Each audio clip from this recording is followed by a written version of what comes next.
the treaties, we live in respect and harmony with each other, nature, and land. Where we remember the promises on which we stand and which we swore to never abandon while rivers were running and birds were singing.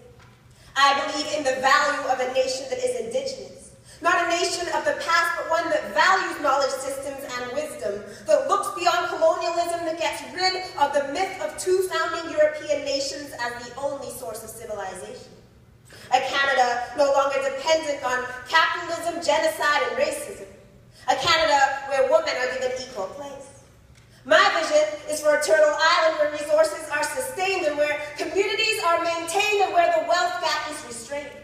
Where safe housing is available and where there is free access for all to education. There may be some cynics who are reading this wincing, imagining that this is a fantasy I am bringing, but I do not believe that a Canada where more than 1 in 7 children are living in poverty should be the height of our ambition. I believe the poverty cycle can be finished. My vision is for a Canada of community building.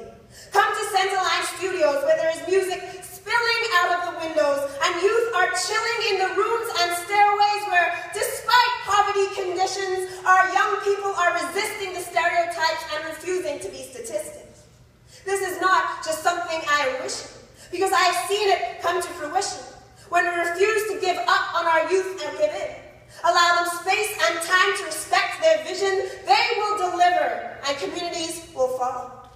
I believe in a Canada that prepares for tomorrow, not by placing youth in debt and forcing them to borrow upon their futures, but by building healthy relationships between the generations, where elders are respected as the foundations, where pensions are adequate for seniors to live on, communities formed from the labor of women, where grandmothers and single mothers get recognition, where development in communities is envisioned not in terms of condos, but in terms of relationships and health and quality of living. My vision is for a Canada beyond prisons. Prisons for the body, the mind, and spirit. A Canada where we replace punishment with forgiveness. Because I have seen too many of my own community become lost within the system. I want a just Canada where the color of your skin does not determine your existence.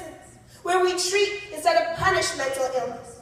Where we acknowledge that too many Africans and Indigenous, disabled and poor women are marginalized, abused, abandoned, and then hidden. Given lifelong sentences of social stigma. In Nova and Burnside and Spring Hill, I have seen so many struggling to change their positions, so many families and communities destroyed by our insistence on harsher and harsher sentencing.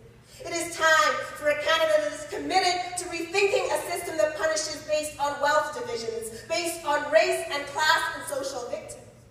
I believe in a Canada where transition is possible, where we can hold people responsible, but where justice is transformative and we collectively support people over obstacles.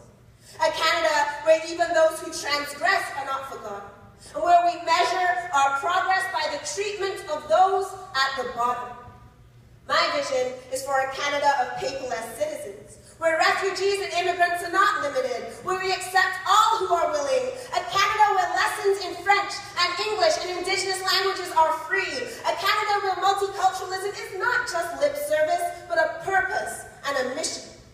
A Canada where diversity extends below the surface, beyond quotas and tokenism, and where qualifications and educations back home are admitted. The Canada I believe in will never be perfect. But I believe we can work towards a Canada where respect for all is not just words, but a reality. Nothing I have envisioned is a fantasy, and in actuality, I have seen all of these things happen. I have seen families and communities connect. I have worked in prisons with those who have transformed. I have seen youth perform and create in the projects. I have seen people drop weapons and pick up pens. If it can happen here with one person or program creating success, it can happen somewhere else, everywhere else. Because my Canada is a work in progress. But my vision is for a Canada where we ask the right questions. A Canada where we make decisions that are collective. A Canada willing to make corrections. A Canada where true equality is our chosen direction.